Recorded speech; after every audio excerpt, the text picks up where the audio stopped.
Porque a gente, é o que o Steve Jobs fala, né? Você só consegue conectar os pontos da história quando você olha pra trás. Desde que eu sou adolescente, por exemplo, eu escrevi um livro que era a história do disco da minha banda. Essa coisa de heavy metal tem muito essa coisa dos discos serem conceituais. Então, cada música do disco era um capítulo da história. Então eu já tava aprendendo essa coisa, tipo, do storytelling desde muito novo, assim, praticando, né? Não só aprender, mas praticando. Eu comecei essa coisa de empreender, assim, desde muito novo, assim.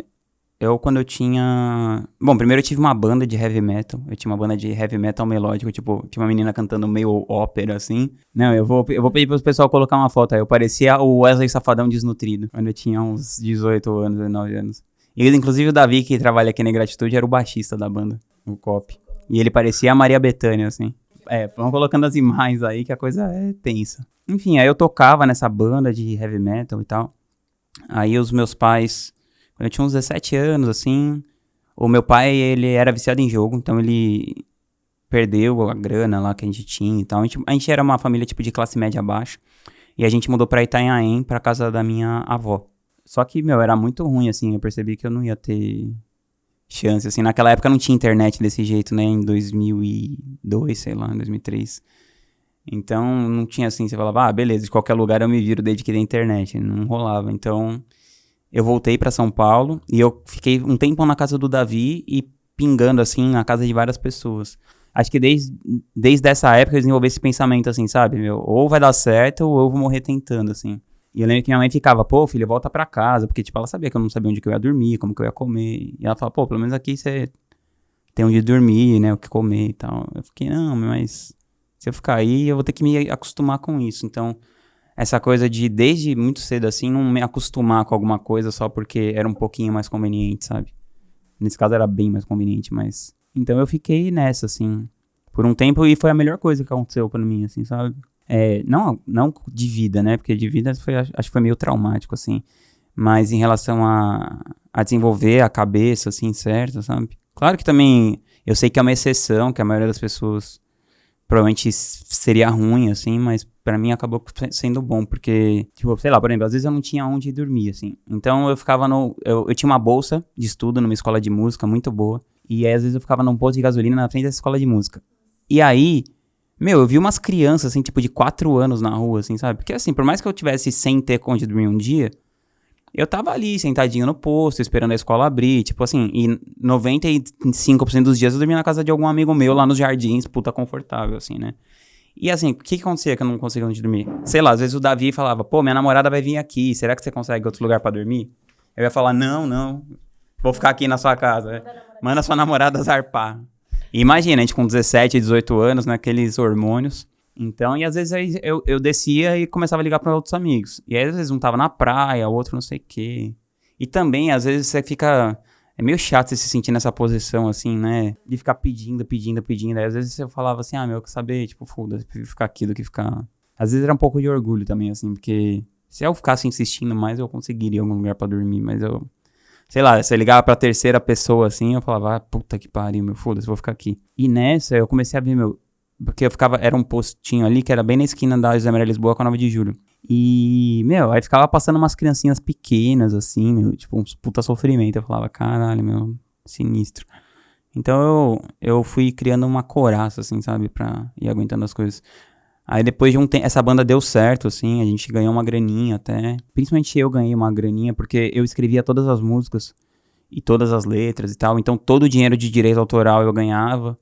E a gente vendia disco, sei lá, no Japão, na França, na Itália, na Espanha. Então, tipo, todo lugar pingava uma graninha, assim, sabe? Vinha, sei lá, $5.000 de um lugar, $1.000 de outro. E, tipo, naquela época, $1.000 pra mim, assim, que, sei lá, não tinha nem onde dormir direito, era muita grana. Aí eu comecei a ficar mais de boa, assim, e me achando. Aí a banda acabou, na verdade, antes. A gente começou a ter uns desentendimentos lá com a vocalista, não sei o quê. E a verdade é que também eu não gostava desse negócio de ser artista. Eu ficava meio incomodado com essa coisa, tipo, das pessoas ficarem pedindo pra tirar foto com você. Puta, não gostava, assim, nem um pouco, assim. Porque, assim, a gente não era famoso, mas a gente era... Sabe quando você é famoso num lugar, assim? Tipo, famoso pra quem conhece? Você sai na rua, ninguém sabe quem você é, mas a gente ia, sei lá, por exemplo, num negócio que chamava Expo Music. Aí, tipo, a gente, sei lá, tinha muito fã, assim. A gente dava tarde de autógrafo, assim.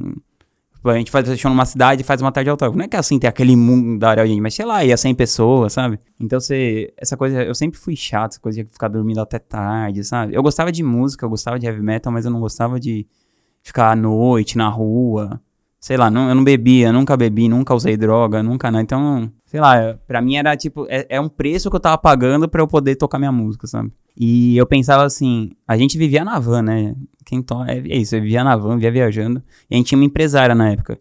E eu comecei a pensar, nossa, é bem melhor ser empresário, né? Tipo, você fala assim, ó, vão lá pra Brasília, Anápolis e Goiânia.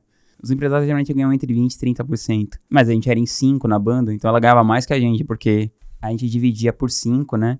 Então ela ganhava 20% do bruto, então ela acabava ganhando mais que a gente. Mas assim, principalmente, depois um dia eu vi um cara de uma banda mais famosa, assim, maior, e ele falou assim, ele tava num camarim, era um festival, ele falou assim, a gente é tipo uns palhaços de circo fazendo graça pra umas crianças de 18 a 20 anos. Aí eu pensei assim, nossa, eu só tenho 18 anos, mas realmente é isso. Eu não quero fazer isso até ter 50 anos, sabe? Pensa nessa coisa de heavy metal, assim, né, que é muito caricato, assim, uma coisa... Sei lá, eu lembro que um dia um cara chegou em mim e falou assim, nossa, eu gostava de você, mas você usa tênis branco e tal. O cara falou assim, que decepção, você com tênis branco, assim. Aí, sei lá, eu fui meio me desanimando, assim. E aí a banda acabou também, acabou se desentendendo lá, adolescente, né?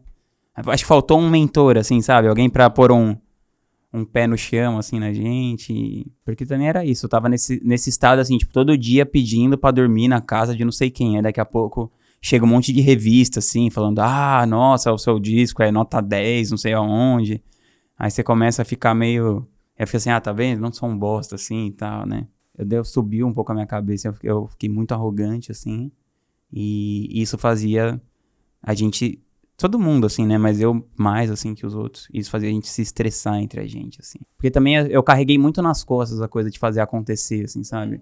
Então, essa coisa, quando tem uma coisa muito descompensada, depois desanda, assim, né? Sei lá, por exemplo, eu juntei todo mundo, eu consegui o dinheiro, eu consegui a gravadora, eu escrevi todas as músicas, escrevi todas as letras, não sei o quê. Ganhava a mesma porcentagem, mas até aí tudo bem, mas eu ganhava o direito autoral a mais, né? E às vezes saíam umas coisas, tipo assim, eu lembro que uma vez saiu numa revista, assim, eles fizeram uma entrevista comigo, uma revista, sei lá, na França, não sei.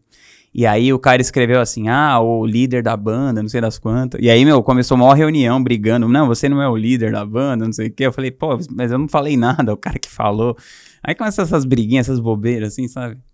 Bem coisa de criança, assim. Bem, me sentindo no jardim. Hoje em dia eu olho, parece que é o jardim de infância. Mas naquela época parecia uma coisa super importante, assim, sabe? Quando eles chamaram, a gente fez uma reunião, assim, pra discutir por causa disso. Eu lembro que eu liguei pro meu produtor, que era um cara americano, e perguntei pra ele, aí eu pedi pra ele ir lá na reunião, pra ele falar, não, é normal, assim mesmo.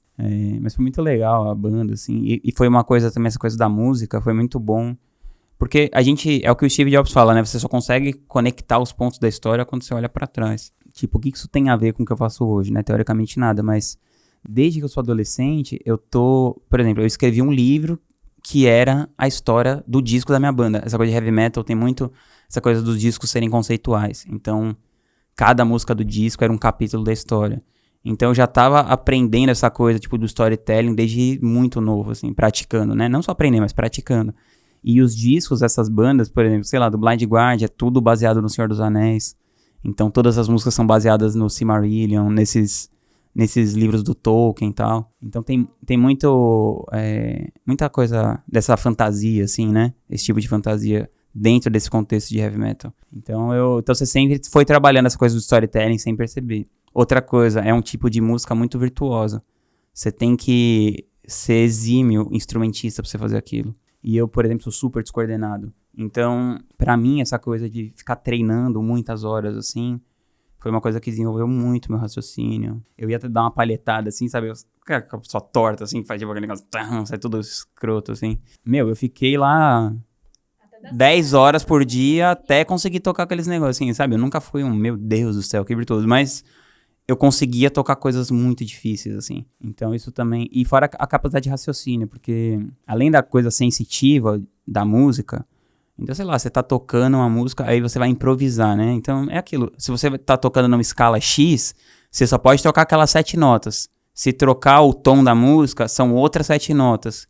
Então você tem que ficar improvisando, pensando que nota você tá tocando, e ao mesmo tempo fazer uma melodia boa, e ao mesmo tempo ter uma coisa intuitiva e sensitiva. E nessa coisa de construir as músicas, como eu sempre fui mais racional, assim, então eu ficava pensando muito nisso, assim, sabe? Então agora se eu quiser gerar um sentimento assim, eu vou colocar uma segunda menor, não sei o quê. Então foi ajudando a desenvolver essa coisa do raciocínio. Beleza, aí acabou a banda, ficou naquele limbo, o que vamos fazer e tal. Aí eu fui pra Santos, que minha mãe morava em Itanhaém. Sei lá por que, Katsu, eu caí num show lá em Santos, X, lá do Marcelo D2, e tinha umas 10 mil pessoas no show. Eu falei, caramba, 10 mil pessoas a 20 reais, tipo, não deve ter custado 200 mil reais fazer isso aqui. 200 mil reais em 2004, sei lá, era muito dinheiro. Tipo, é como se fosse, tipo, 1 milhão de reais hoje. Eu falei assim, não deve ser tão caro pra, tipo, contratar o Marcelo D2, né? Tipo, não deve ter custado 200 mil reais. Eu achei que era, sei lá, uns 30. Mas eu liguei e era 60.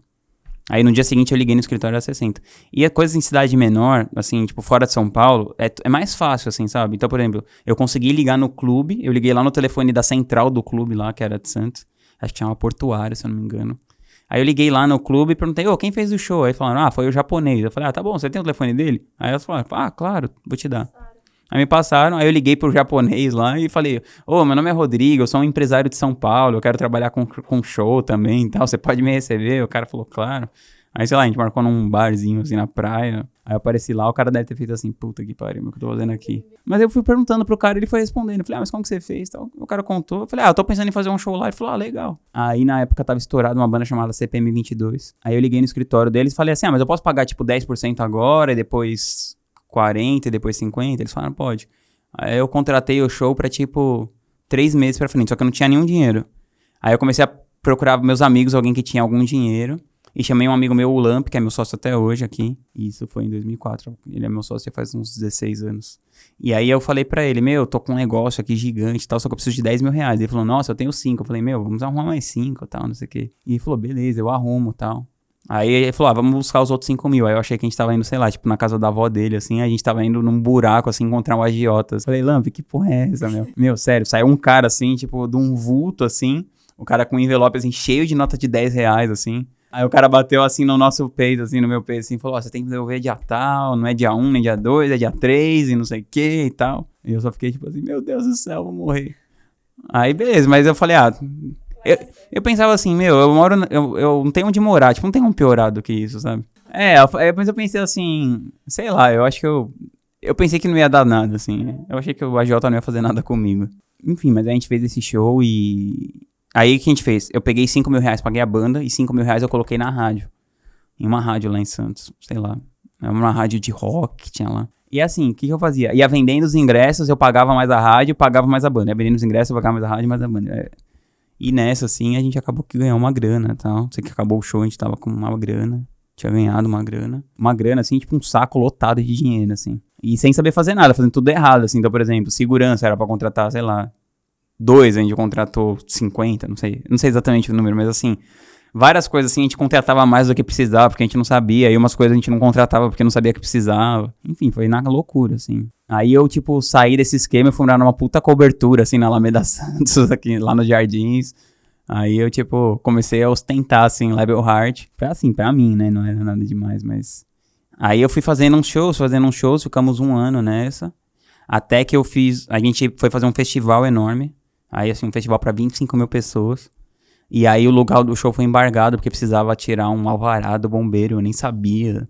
Ia ser no Mendes Convention Center, que é um outro lugar lá em Santos. Deve existir até hoje, talvez. Sei lá, o show foi embargado, a gente perdeu todo o dinheiro que a gente tinha. Não só perdeu, como ficou com o nome sujo, devendo. Você entrava no site das bandas, tava assim, por causa do senhor Rodrigo Vinhas Folgaça, RG tal, esse show não vai acontecer. E aí, enfim, aí cancelou e tal. Só que eu conheci uma galera das agências de show. Aí eu entrei um dia, eu tava na Paulista um dia, eu já tava morando de favor na casa de outro amigo. Eu lembro, assim, de uma cena da gente atravessando, assim, a Paulista só com colchão, assim, eu só levei o colchão no meu apartamento. Eu e meu amigo, assim, eu e mais 2 amigos atravessando a Paulista, assim, com colchão em cima da cabeça, assim. Aí eu fui morar na casa desse meu amigo e tal.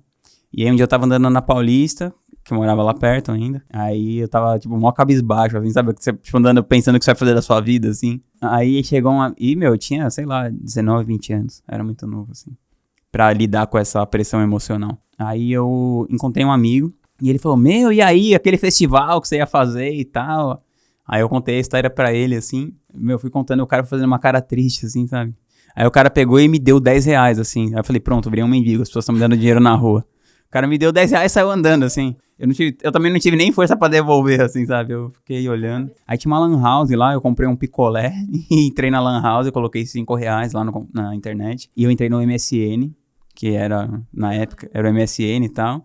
E aí eu comecei a falar pra todo mundo do meu MSN, eu tô procurando um emprego e tal, não sei o que, todo mundo. Aí um cara de uma agência de artistas falou, eu tenho um emprego aqui, você não quer dar um pulo aqui e tal? Aí eu fui lá, e os caras me contrataram pra ser, tipo, sei lá, o assistente do esboço do rascunho, assim, sabe? E meu trabalho era basicamente assim, eu ficava ligando, era uma agência que revendia shows, tinha os próprios artistas, mas também revendia shows. Então eu ficava ligando pros outros escritórios e tal, tipo assim, e aí, você tem a data livre do Jota Quest e tal. E aí eu comecei a fazer vendas de shows, né? Eu sei que bem rápido, assim, eu comecei a vender mais do que o resto da galera toda junto, assim, desproporcional, assim, sei lá, tinha 6 pessoas vendendo show, eu sozinho vendia mais que os outros 5 juntos, assim. E aí nisso eu fui crescendo nessa empresa, fui crescendo. Em 5 anos eu fiquei sócio dessa empresa. Era uma empresa que tinha uns 40 funcionários e tal. Eu tinha uma ideia diferente da galera de como deviam ser as coisas e tal. E eu saí pra montar minha própria empresa, minha primeira empresa, quando eu tinha 25 anos.